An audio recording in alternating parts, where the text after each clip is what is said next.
Is it possible to predict the unpredictable? Could surgeons use a patient's own anatomy to create 3D printed life-size organ models to map out challenges ahead of time, making surgery more precise, efficient, and less invasive? Is it possible? It already is, because every day we're doing what's never been done.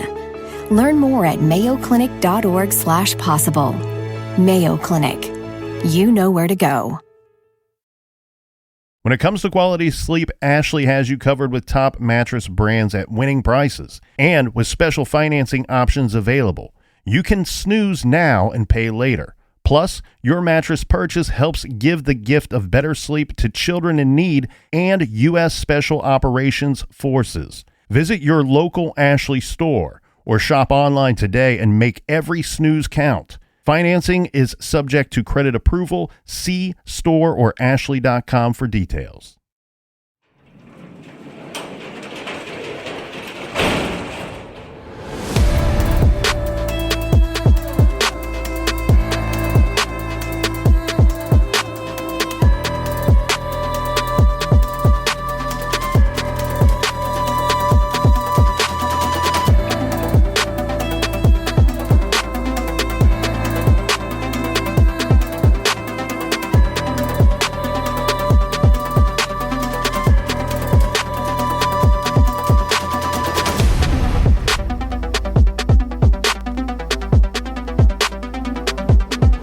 Welcome to True Crime Garage. Wherever you are, whatever you're doing, thanks for listening. I'm your host, Nick, and with me, as always, is a man that's living life by the drop. Ladies and gentlemen, here is the captain. That's right, and you know I like to drop it like it's hot. It's good to be seen and good to see you. Thanks for listening. Thanks for telling a friend.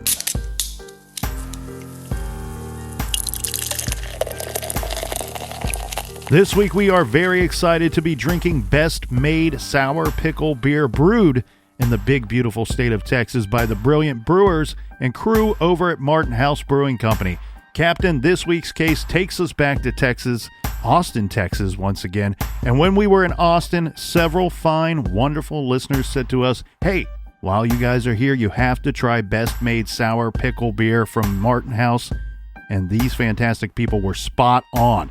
It's not really sour. Well, no more sour than pickle juice would be. You get a refreshing burst of pickle taste that has kind of an ale or pilsner finish. Garage grade. This one's for the people. 4.5 bottle caps out of 5. And here's to our friends that filled up the fridge for us this week. First up, a shout out to Kim and Bree in Splendora, Texas. And a big we like your jib to Brooke in Hilliard, Ohio. And here's a long distance cheers to Stacy in Renton, Washington. She's thanking us for helping her through quarantine. Quarantine, more like boring teen. And a big shout out to Tasha in good old Wisconsin. Next, we have Rebecca in Pompton Lakes, New Jersey. And last but certainly not least, we have a very big cheers and thanks that goes out to longtime friend of the show, Paula M. Everyone we just mentioned, they went to truecrimegarage.com and clicked on the donate button, and for that, we thank you. Yeah, say it with me, BWRUN, Beer Run. If you're trying to get a special gift for a loved one for Christmas, go to our store page at truecrimegarage.com, and that is enough of the business. All right, everybody, gather around, grab a chair, grab a beer. Let's talk some true crime.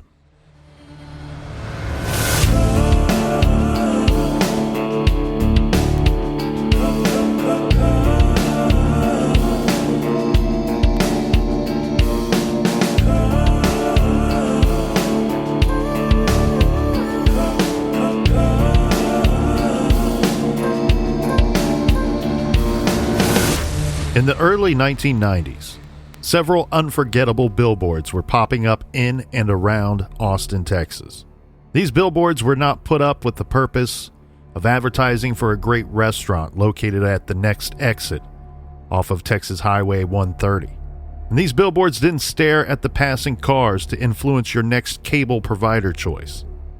The only purpose for these unforgettable billboards screamed their mission loud and clear, with bold white letters, all in caps, set on a red background. Who killed these girls? This was the question on the minds of every red-blooded Texan possibly minus 1, 2, or who knows how many for sure. Because somewhere, maybe in the Lone Star State or across state lines, maybe even south of the border, someone or someones know the answer to that question. Who killed these girls?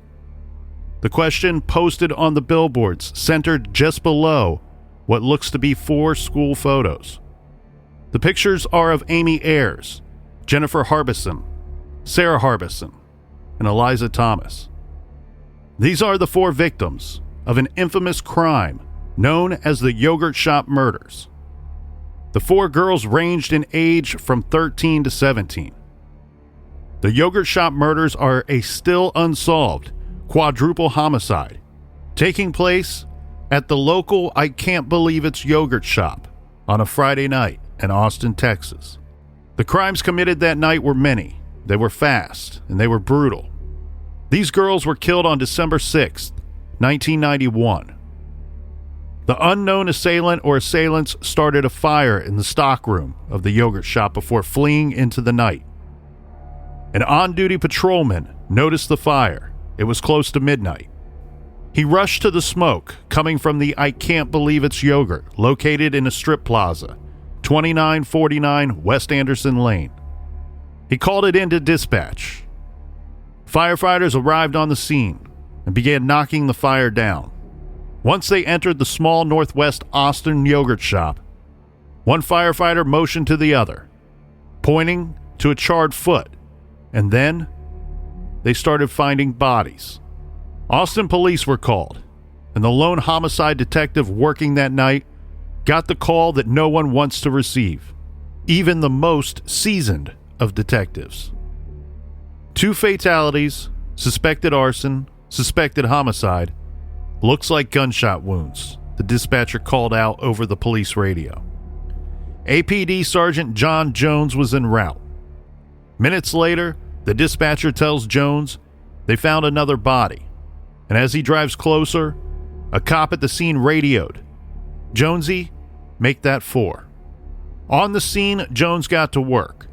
The following is from the 2016 Beverly Lowry book titled Who Killed These Girls? Ignoring the firefighters, who either milled around or just stood there looking down, Jones stepped gingerly around the bodies. Having been schooled in evidence collection and processing, he felt competent to handle 95% of most crime scenes. But this one lay well beyond his expertise. In a memo to the district attorney's office, he will describe the situation as robbery plus sexual assault plus multiple child victims plus bondage plus gunshot wounds plus fire, heat, smoke, water damage plus no known witnesses equal the homicide, arson, and DA's worst nightmare. This is True Crime Garage, and this is a new look at the Yogurt Shop Murders case 30 years later.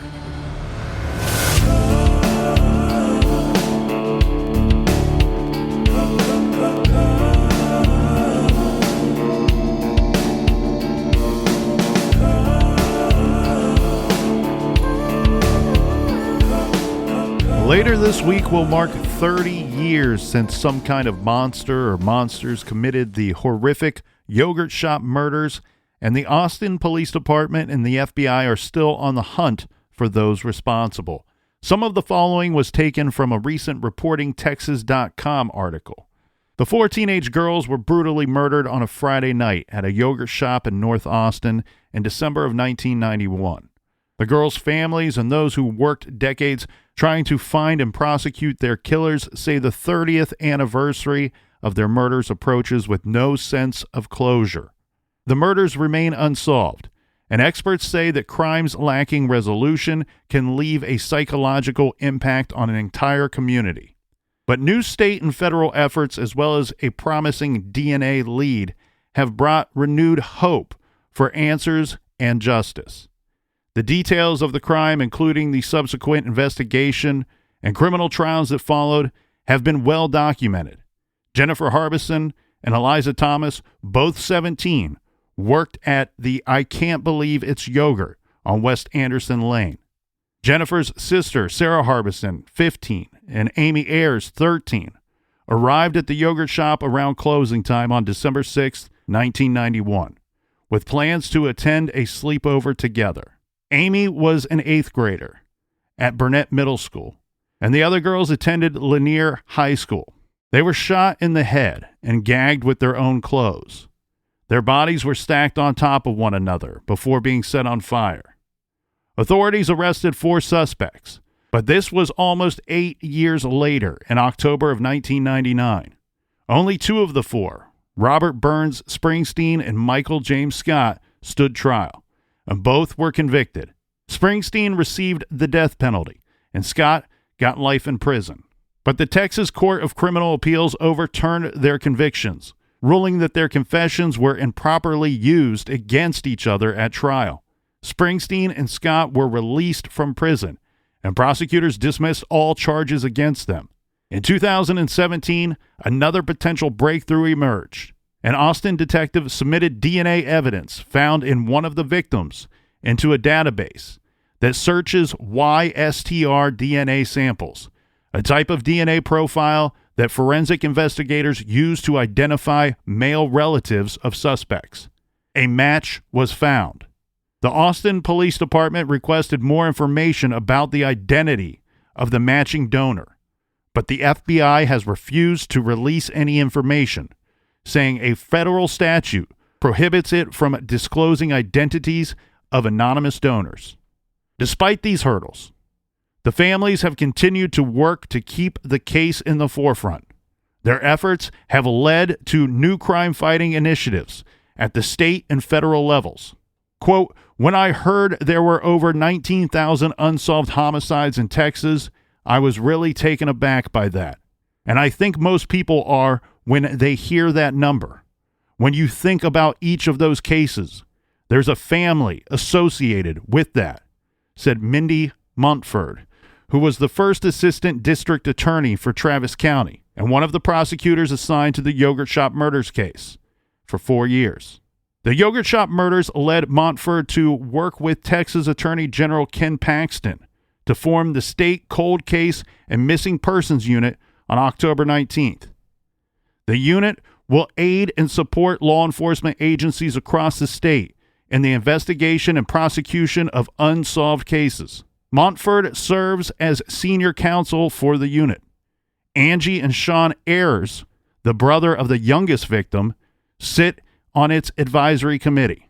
The yogurt shop victims' families have been pushing to effect change on a national level. In May of 2021, the Bipartisan Homicide Victims Families Rights Act was reintroduced.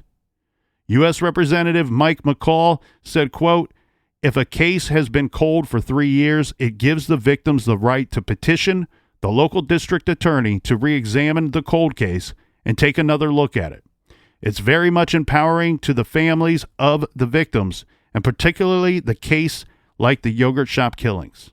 Many remember the yogurt shop murders as a defining moment in Austin, which was about half its current size and not yet a tech or tourist hub. The 30th anniversary of the yogurt shop murders brings up painful memories for those who tried to solve the crime. Austin Police Sergeant John Jones, who was the lead investigator assigned to the case at the time of the murders, said, quote, "There's no statute of limitations on murder. Then there shouldn't be any limitation on doing what one can to try to get it solved, and that sometimes means having to relive that pain and answer questions. My theory is, if me talking about it to you or anybody else can jog somebody's memory out there to perhaps get this thing solved, then it's worth reliving that night." The girls' families believe that the case will be solved, and we here in the garage hope so as well. We covered this case rather extensively in early 2017 in True Crime Garage episodes 81 and 82. Now, you don't need to stop these episodes and go back. These episodes with this information and Nick's research will stand on its own. Yeah, just know that this week's shows will be different from those episodes, and they are there to listen to should you want to hear the case as it were back in early 2017. Then, Captain, we gave a detailed description of the events and the facts of the case, followed by the arrest of 4 persons nearly 8 years later. 2 were convicted because they, air quotes here, confessed, and the 2 others saw their charges dropped due to a lack of evidence. Rob Springsteen and Michael James Scott, as we said, both went to prison. Rob sentenced to death, Michael to life imprisonment. They both confessed that they, along with Maurice Pierce and Forrest Wilborn, went to rob the store and killed all 4 girls. The strange thing here is obvious. The 2 that ended up with charges dropped due to insufficient evidence did not confess. Yet if we were to believe that the confessions of the 2 that the state convicted are correct, well, then all 4 are guilty of the yogurt shop murders. So to me, Captain, I've always felt like this should be an all or nothing situation for these 4 suspects. Absolutely. It's almost as if the prosecution didn't believe law enforcement's confessions that they received. Now, when we covered the case, we spent a lot of time covering the case against these 4 individuals, the 2 trials, and later their release. We won't spend a lot of time on that this time around. We also covered some other good suspects and spent a lot of time on what is most likely the best theory out there. So as you can see, this is a rather large case, not a short true crime story at all. And Captain, I like the cut of our jib because I think those episodes were really well done, and we told as much of the story as you can in just 2 episodes.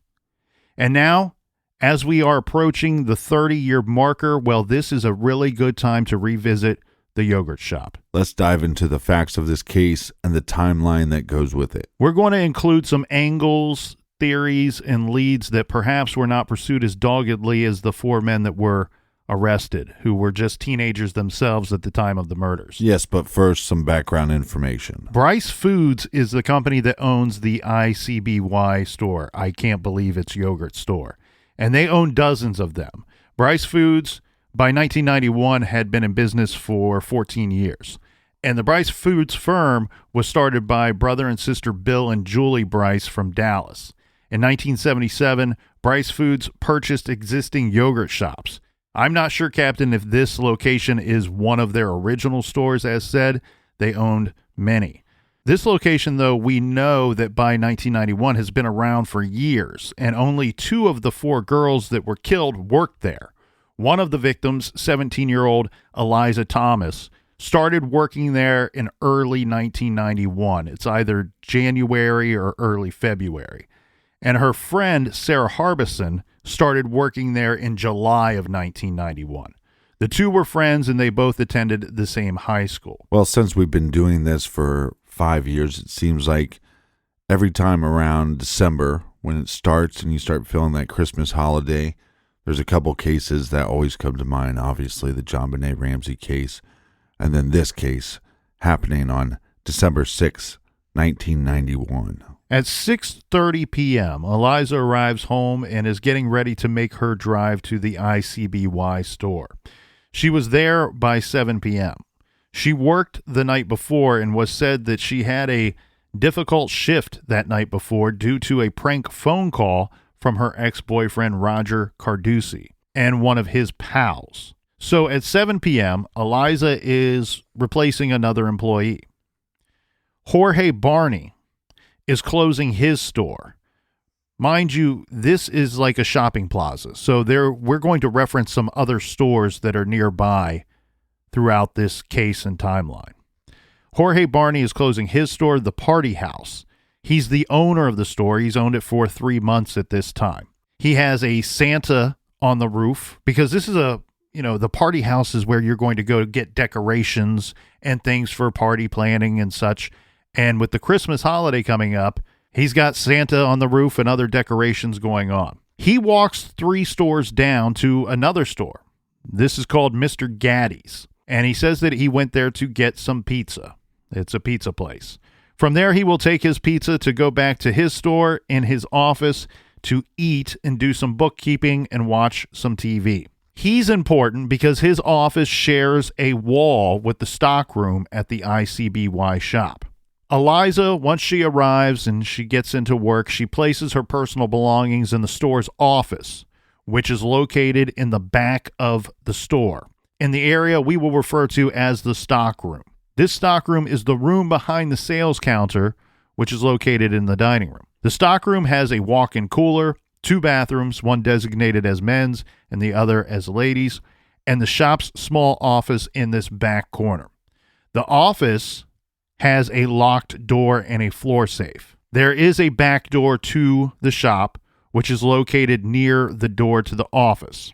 From my understanding, Captain, that back door to the store is locked via deadbolt, and the manager has the only key to this back door. That's key to know because this back door is not used often when the manager with the key is not there. Because this case is so perplexing, it's been investigated by several detectives and several crime shows. So I will post all the pictures that I think are relevant to seeing the outside of the building. And there's also a couple diagrams of inside the building. Obviously, we'll post those on social media at True Crime Garage, Twitter, Facebook, or even at the website. And the captain's really doing everybody a big service by doing that, because I think it's important here, as is in most cases. But in this case, it's particularly important to understand the layout of this store, because we will be talking about the movements of not only suspects, but our victims as well. Well, and anybody that's worked at a shop knows that you have closing time duties that you start preparing even though customers are still in the store. So I think that becomes very important in this case. Yes, we're going to want to keep an eye on several things.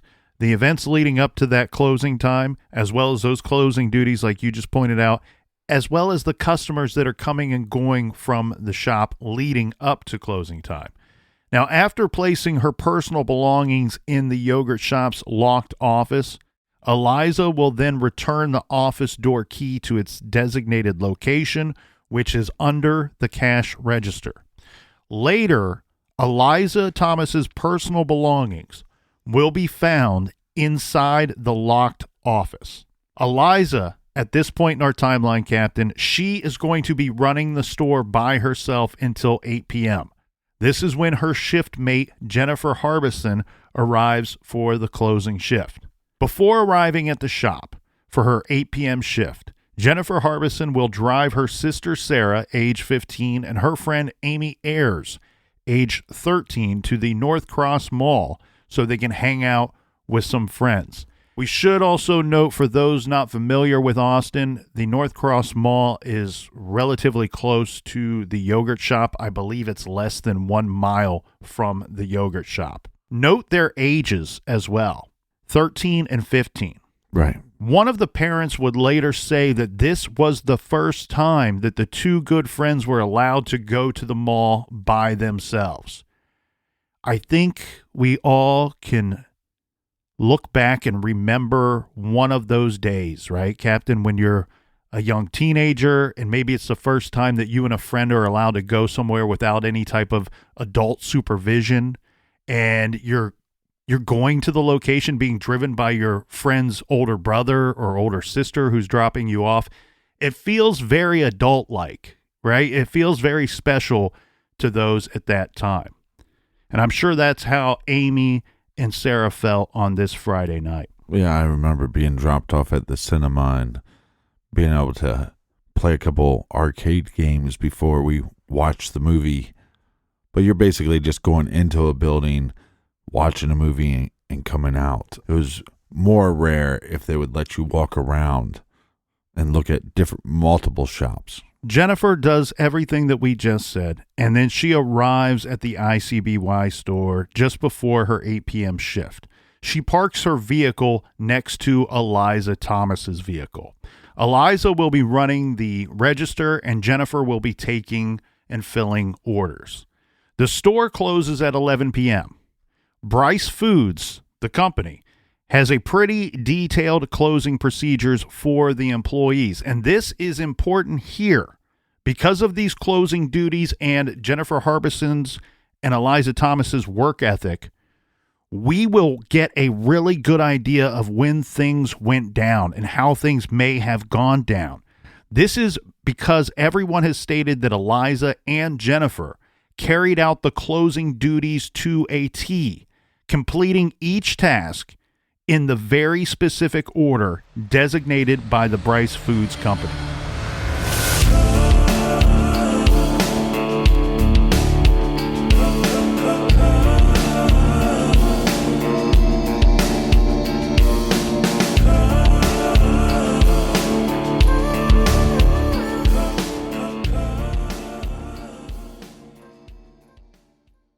This show is sponsored by BetterHelp. Do you look forward to the holidays? Maybe you struggle with seasonal blues.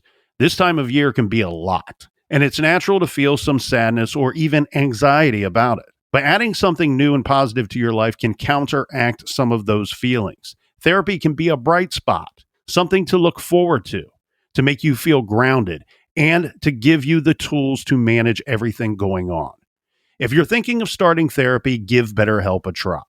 It's entirely online, designed to be convenient, flexible, and suited to your schedule. Just fill out a brief questionnaire to get matched with a licensed therapist and switch therapists at any time for no additional charge. Find your bright spot this season with BetterHelp. Visit BetterHelp.com/garage today to get 10% off your first month. That's BetterHelp, HELP.com/garage. Is it possible to predict the unpredictable? Could surgeons use a patient's own anatomy to create 3D printed life-size organ models to map out challenges ahead of time, making surgery more precise, efficient, and less invasive? Is it possible? It already is, because every day we're doing what's never been done. Learn more at mayoclinic.org/possible. Mayo Clinic. You know where to go. Rosetta Stone is the language learning program with a lasting impact. I've been using their app to learn French, and it's not just about memorizing words, but actually having real conversations. And it's not just French. They offer 25 languages. Right now, Rosetta Stone has an awesome holiday deal, 50% off their lifetime membership. Every language, unlimited access forever. For anyone keen on diving deep into a new language, check out rosettastone.com. It's a game changer.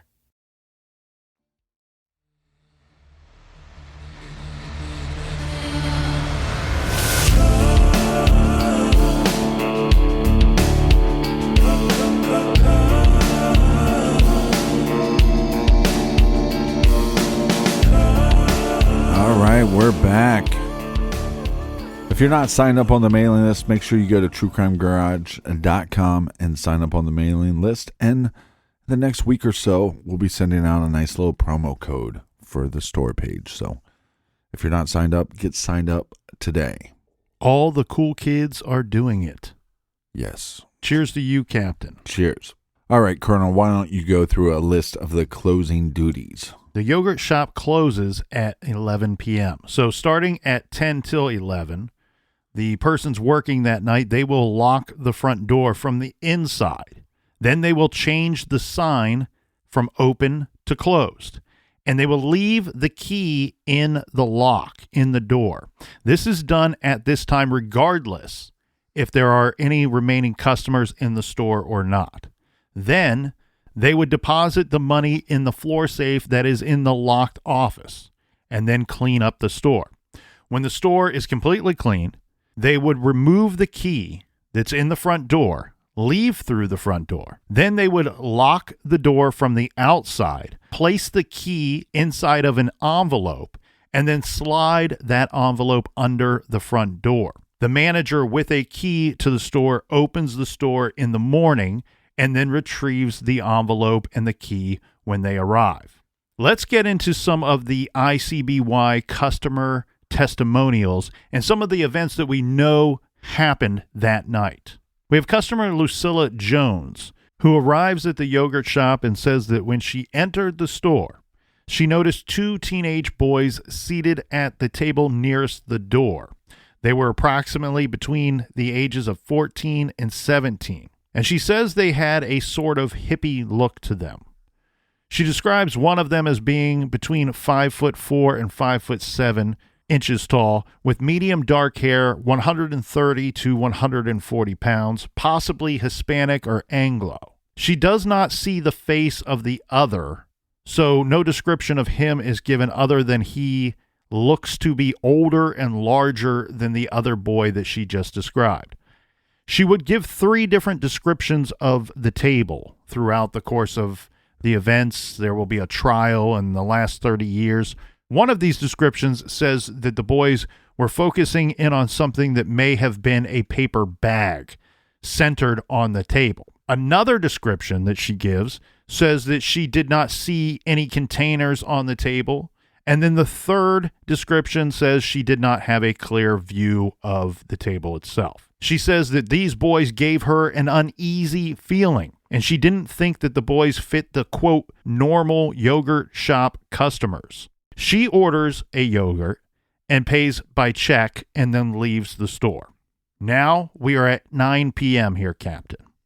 This is when Jennifer Harbison leaves the yogurt shop. She has to go back and pick up her sister Sarah and her friend Amy from their visit to the mall. When the 3 return, Sarah and Amy walk over to Mr. Gaddy's to get some pizza. The mall closed at 9 p.m. and Mr. Gaddy's closes at 10 p.m. So we are very confident with the times that are provided here. At 9:30 p.m., Maria Thomas, Eliza's mother, arrives at the yogurt shop. Eliza takes a phone call from her younger sister and at some point gives the phone to her mother. Amy and Sarah then arrive at the yogurt shop with their takeout pizza. Shortly after this, Jennifer is going to receive a phone call from her boyfriend, Sammy Buchanan. Around the same time, a man named Daryl Croft arrives at the yogurt shop. He puts his arrival time between 9:30 and 10 p.m. He is traveling with 2 women who stay in Croft's vehicle. Croft goes in to order to-go desserts for all 3 of them. He says that when he walks into the yogurt shop, he sees 2 girls working behind the counter. Maria, again, this is Eliza's mother, is standing near the counter. There's a man and a woman reviewing the menu standing in front of the counter. A young couple is seated at one of the booths on the right-hand side of the dining room, and there's a young man in a green army-type jacket. This young man is near the counter and near the couple reviewing the menu. Right. He later would describe this young man as early to mid-20s, medium build, 150 to 170 pounds, between 5'10" and 6 foot tall, and Caucasian. He says there was something off about this man. There are 2 differing descriptions of what this man says and does while in the store. One in Beverly Lowry's book, Who Killed These Girls, and another in the book Murdered Innocents by Corey Mitchell. Both of these books are very thorough and very good. Anyone that is fascinated by this case should read both of them. But rather than ordering, the young man says to Croft, "You go first." And then there is this weird, awkward exchange where the 2 men keep offering to allow the other to go first. No, you go first. No, you go first. Yeah. Oh, I'm sorry. You were here before me. But It's like Andy and Dwight in that episode where they just kept doing each other favors over and over again. it's weird to me that he has an uneasy feeling from this gentleman that's letting him go first. The guy in the army jacket is obviously not in a rush and obviously trying to be polite. Well, I think what we need to keep in mind here is we are reviewing all of these customers and their statements after the fact. And they're Right. giving these statements to police after the murders occurred. So I'm thinking what we have here, Captain, in most of these situations is people are going about their everyday lives. These are all very routine acts. This Daryl Croft individual, he was a regular at the yogurt shop. A lot of the customers coming in that night were regulars to this yogurt shop. And so I think when you have regulars, one, they seem to notice more that's going on because they're aware that, you know, this visit's a little different than last one. This time they're really busy. This time they're not. Right.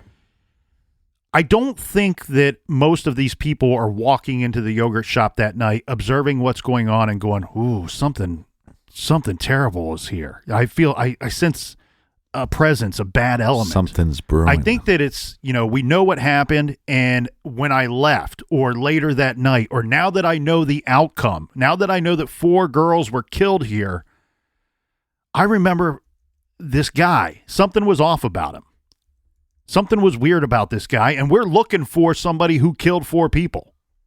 And so here is my information. And Daryl Croft, again, he's a regular to the yogurt shop. He was a security guard at the time. He owned a security company. A lot of times these individuals will be hyper vigilant. They will be extra aware of their surroundings and take mental note of their surroundings. So he, to me, can offer up possibly some better information than maybe just the average Jane or Joe walking into the shop that night. Well, and he's coming in, like you said, between 9:30 and 10. So this is getting close to closing time. My big issue is that it's December 6th. Yes, I understand that it's in Texas, but it seems like there's quite a bit of pockets of people. Seems like there's quite a bit of people towards the end of the day. Yeah, so you're going to have this for several reasons. One, it's a Friday night, and the yogurt shop is open till 11 p.m. Yeah, good point. So this is going to offer up traffic to this store when other stores are closing for the night. Remember, we already pointed out that Mr. Gaddy's, the pizza place, closes at 10. Well, and the mall closes at 9. The mall closes at 9. So we have customers that are coming in maybe from Mr. Gaddy's after pizza. They want a little dessert. They want the yogurt shop dessert. Maybe people are leaving a movie. We have several customers that we know went to movies that night and decided to get a dessert on the way home. A lot of these customers, too, you're going to see some stay there to eat their frozen treats at the shop, but also a lot of them are taking things to go. Mm-hmm. They're going in, placing their order, paying for them, and they're leaving. And that's what Daryl Croft was doing here that night. I think I have in my notes here, and I can't remember where I got this from, but I think that he and these other people, they were either out that night and decided to stop for dessert, or he knew Eliza Thomas and Eliza Thomas's mother as well. So that's interesting too, that he knows some of the people in the store when he's walking into it. He knows them very, very loosely. They're like acquaintances because they went to the same gym. So Daryl Croft, again, a regular to the shop, security guard, security company owner. Remember, we said that there will be trials because we know that 2 individuals were convicted in this case, and later they were released. But at the trial, Croft testified that he visited the shop around 10 p.m. that night. In line in front of him was a suspicious-looking man dressed in a green army jacket. The man asked him about his security guard car, which was parked out front. This is part of that weird exchange where this man sees Croft's vehicle and says, what are you, some kind of cop? Right. Which Croft, that kind of tickled his spidey sense a little bit because he's like, why is this guy so observant and paying so much attention to me and my vehicle has these lights on it? Who is this kid to question me? And so the man asked him about his security guard car, which was parked out front, and then insisted that Croft should cut in front of him. Now, finally, Croft said that the man slipped into the back, headed to what he thought would be the bathroom. This is another reason why I think Croft has a vivid memory of this guy. He walks into a busy yogurt shop, sees all these customers, and this is the only individual that he's going to see go into the back room. Now, remember, the restrooms are back there, so that's the assumption that Croft is going to make. Well, also, it seems like there's pairs of people, and we don't know if this army shirt or army jacket guy is connected to the couple that he was closest to. It almost seems like he's in there by himself. Yes, everything that goes on would give the appearance that this man is in there by himself. So Croft says that the man gave him such a funny feeling that he decided to kind of stick around, like linger a bit, to see the man return from the back room.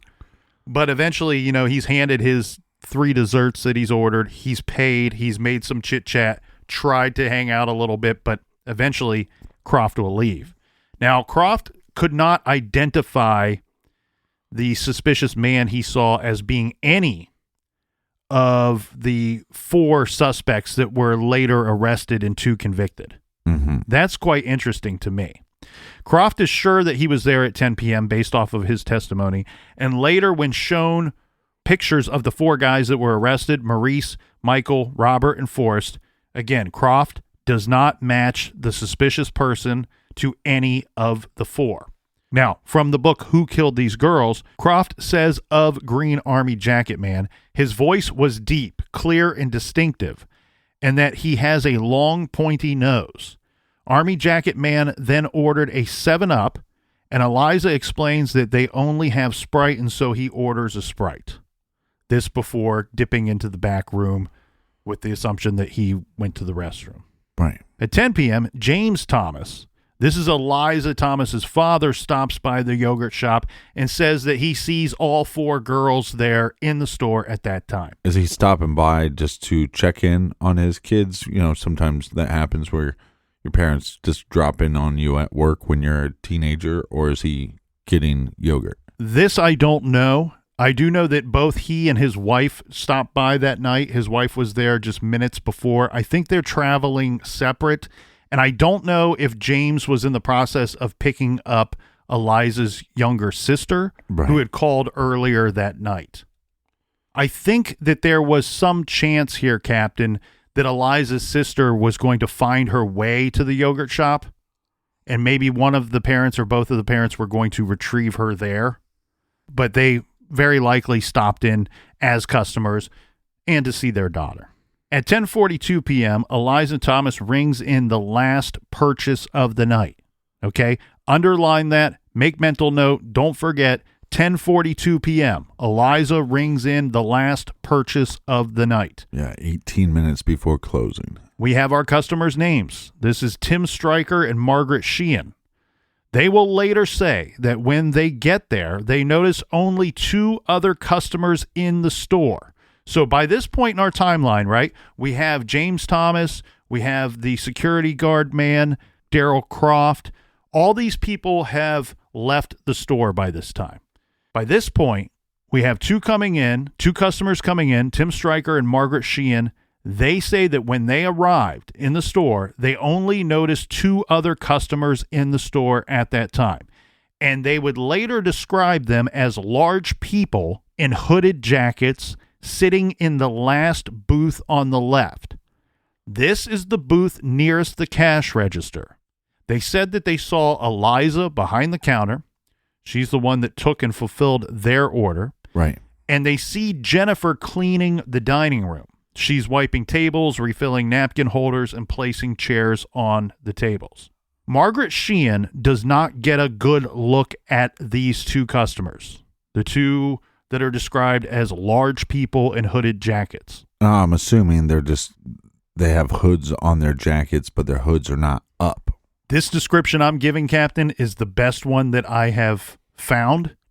It's extremely vague and limited, but I actually think, given some other things that I've seen along the way, that potentially they have these hoods up, that they're wearing the hoods. Because that's pretty suspicious.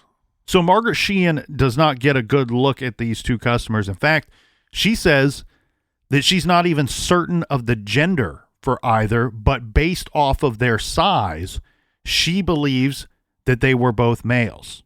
She says one was larger than the other, and the larger one was wearing a khaki or beige colored padded jacket.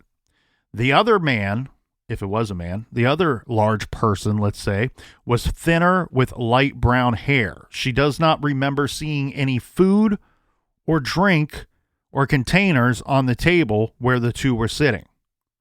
Margaret says that she and Tim left the store, and when they did, She looked at her watch, and it was 10:47 p.m. So it took them 5 minutes to place their order, get their yogurt. They sat down briefly and then decided to take their desserts with them. But 5 minutes being in a store when there's only 4 individuals working and only 2 customers other than you and your date, that's a long time to get a perspective of what's happening and to kind of sense what's going on inside that shop. That's right.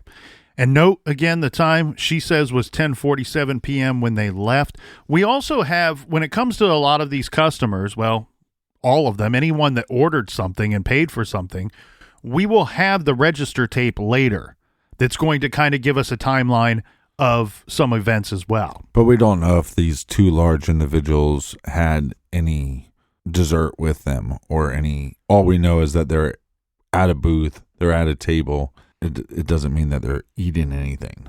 Exactly. In fact, we have Margaret who says, one, I didn't get a good look at them. Right.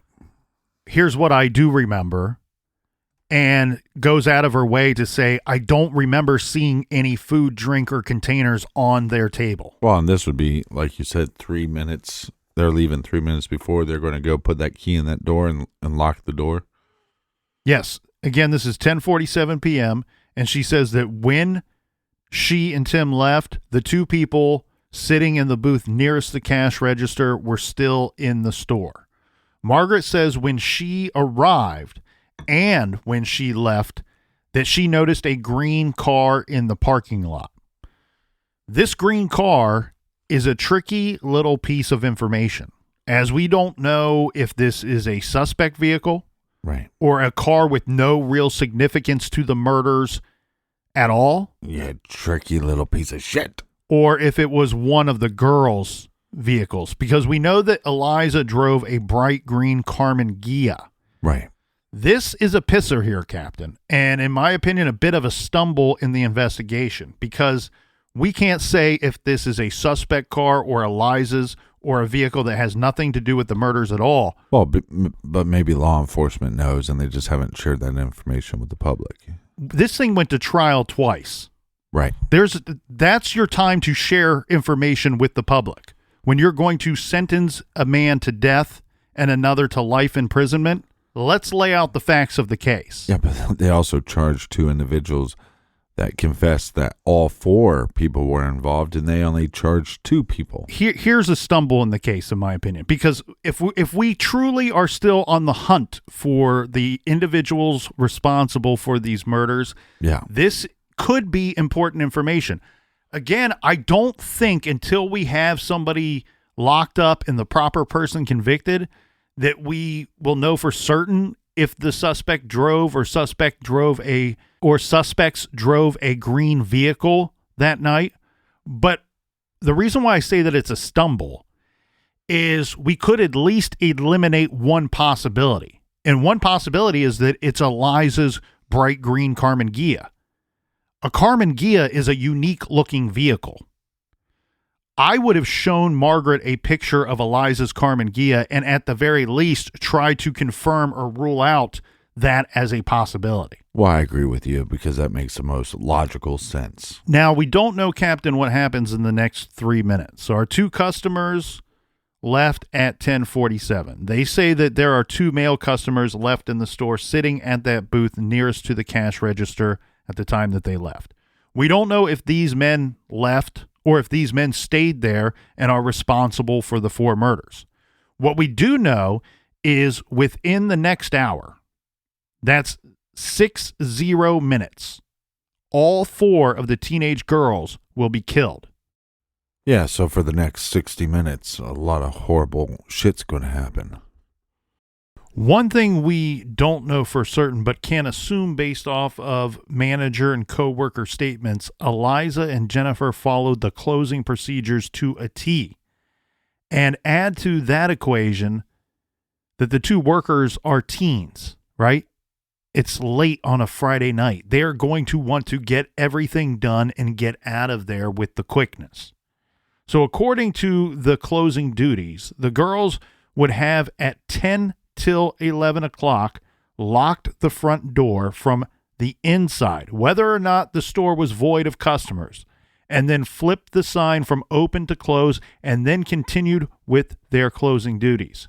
Now, our customers that left at 10:47 did not say that they saw the two younger girls. They only said that they saw the two older girls that were working at the shop that night. It's presumed that Amy and Sarah went to the back room. We assume this for two reasons. One, it was understood that Sarah would be helping her older sister with the closing duties that night in exchange for Jennifer driving her and Amy around. Amy was scheduled to ride home with the Harbison sisters and stay the night at their house that night. The second reason is later at the crime scene, the Mr. Gaddy's pizza box is found in the back room. At 11:03 p.m., a no sale was rang in on the register. Anyone who has worked a register is familiar with the no sale key. You push it and it logs a no sale on the register tape, and then the register drawer opens up. So this would be recorded on the register. And as we said, when we covered this case 4 years ago, it's believed that this may be the start of the robbery and the start of the horrible events to come. Well, there's a lot of evidence where we could go through and talk about what we think could have happened. But let's go through some more events that we know for sure happened. Okay, at 11:47 p.m., rookie Austin PD officer Troy Gay reports seeing smoke coming from the rear of the ICBY store. At 11:53, the first truck arrives from the Austin Fire Department. The response time, note, is 6 minutes, which is longer than normal here, but at first it looks like they were going to the wrong address, and then the address was corrected on the call while en route. 1 minute later, a second fire engine, and then at 11:57 p.m., another fire engine arrives. In total, Captain, we're going to have nearly 50 firefighters on scene that will respond to this call. Yeah. Later, when the bodies are found, they will also find Jennifer Harbison's Timex watch. Not on her. She took this off when she and the others were ordered to strip by their killers. Her watch stopped, marking the time at 11:48 p.m. when the watch quit working because of the fire. Now, some other things were found as well that helped to fill in the blanks for us as to what actually happened from 11:03 to the time that the firefighters are on the scene. So a couple of things here, Captain. One, someone started to clean out the yogurt dispensers but did not finish. One of the girls was wiping the counter, but did not finish. Right. A can of Coca-Cola and a cup of ice is later found on the counter. The booth where Margaret Sheehan says the two men were sitting when she and Tim Stryker left the yogurt shop at 10:47 p.m. is the only table in the store's front of the house that does not have a chair on it. The chair is the universal signal that the table has been cleaned, stocked, and closed. Yes. This table has an empty napkin holder. The other tables have napkin holders that have been filled. Well, that tells us something, though, right? The other tables have been cleaned, restocked, and closed. So maybe not 100%, but that could mean that these individuals were still in the shop when the other duties were stopped. Possibly. It tells us this, that those three items are all things that should have been completed if they were able to finish their closing duties. Right. So whatever happened, however it happened, it took place before these three items could be closed out for the night. The yogurt dispensers were not finished being cleaned, the counter was not finished being wiped down, and that table was not closed out for the night, indicating either they didn't get to that table or, as you said, somebody was sitting there which prevented them from getting to the table. The fifth thing that I want to point out here is that the register drawer was found open and the till removed. The till was found on the floor in the back room next to Amy Ayer's body. How much money was taken? Money taken is an interesting question because when reviewing this case, And reviewing the way that it was handled, the investigation was handled, it looks to me like robbery was the genesis of everything to come. That's what they are telling us. They being law enforcement and they being the investigators that have worked this case from Jump Street. To me, I see something very different. I see a situation where money was involved and part of the crimes committed, but I don't know if it's the genesis. I don't know if it's where this whole attack and the whole nightmare began. Because when I'm looking at a picture of the crime scene, it says next to the picture, police discovered this register both open and empty, with an open bag containing money underneath. So directly under the cash register, visible to the naked eye, is a bag that contains money that's just sitting there. It's still sitting there the next day while investigators are going through the crime scene. Right. Now, one item that's also in the cash register that's visible, again, the register drawer is open, the till has been removed. They will find the till along with scattered change next to the body of Amy Ayers in the stockroom. But you can see a check that's still sitting in the register. Anybody that's operated a register knows that there are certain items that you do not put in the till. You put them underneath the till, but inside the register drawer. Things get really complicated here because I wouldn't expect a person in a robbery to want to grab a check, take the check with them, and then later have to cash it somewhere, especially when we know that the check is for a small amount. This was a customer check, somebody that paid for their yogurt that night using a check. Well, didn't you say that one lady paid for her yogurt? Her and her date's yogurt, correct. So there was checks left behind, and there was also a bag of money underneath the cash register that was not even touched. They did take some money, and I have in my notes here, and I don't know where this information came from. I was trying to track this down last night, so I want everybody to take this with a grain of salt. But I have in my notes that $540 is what was determined to be missing from that night. Again, though, one thing that this tells me is either cash is not the main concern for the offenders, or they didn't go around to the back of the counter, because this bag of money, and I don't know how much money is in it, but there's paper money that's visible at the top of this bag. They didn't bother to take that. So either they didn't see it by going around to the back of the counter, or money was not the main concern for them. Yeah, I agree. Later, the detectives would review the closing duties with Bryce Foods Company. And this is important here because, as we said, it's clear that they were not finished closing for the night. The door may have been locked, the sales may have been done for the day, but the girls were still working when whatever happened went down. Now, Bryce Foods is not trying to sway any type of opinion. They're just simply trying to offer up an alternative here.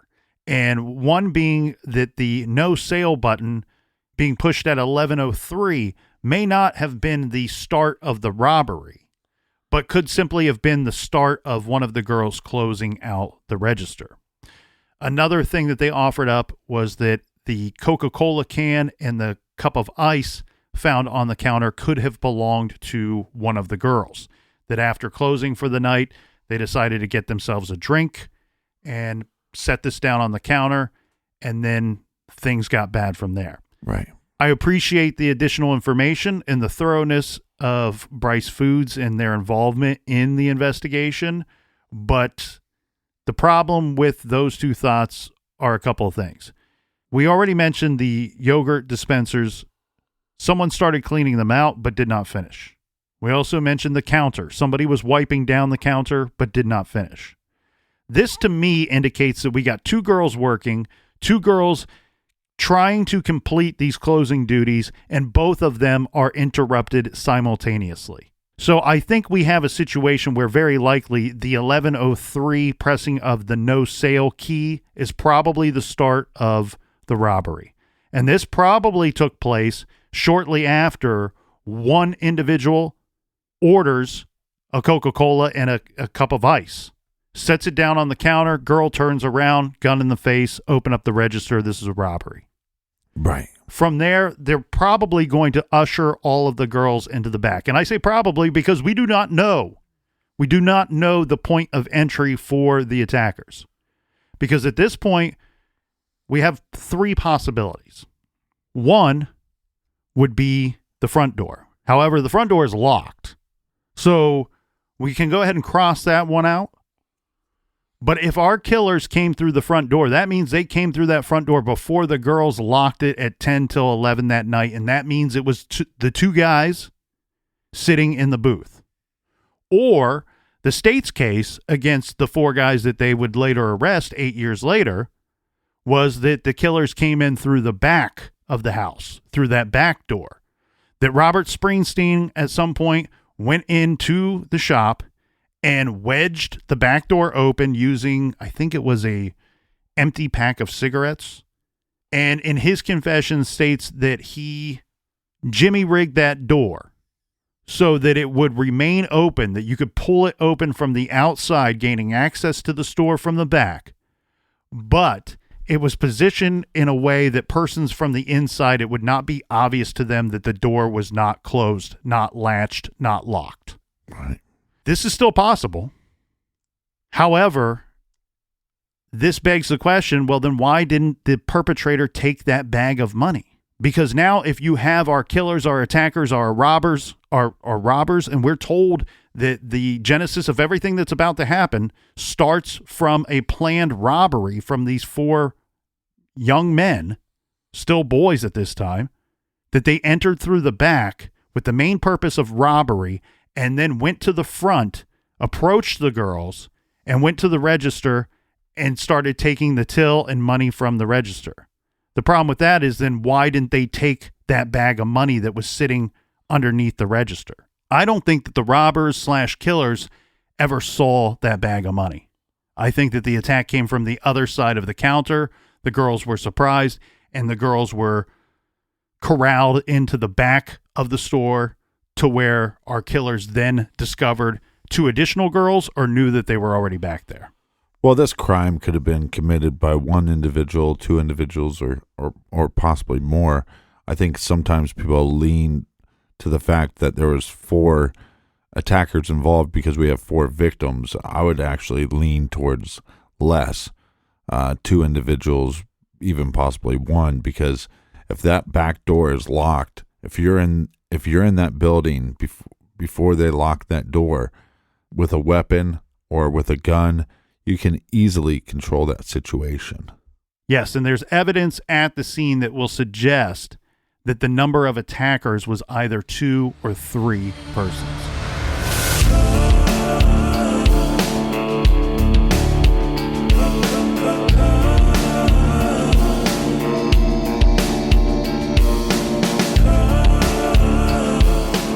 So much more to get to. Meet us back here in the garage tomorrow. And until then, be good, be kind, and don't litter.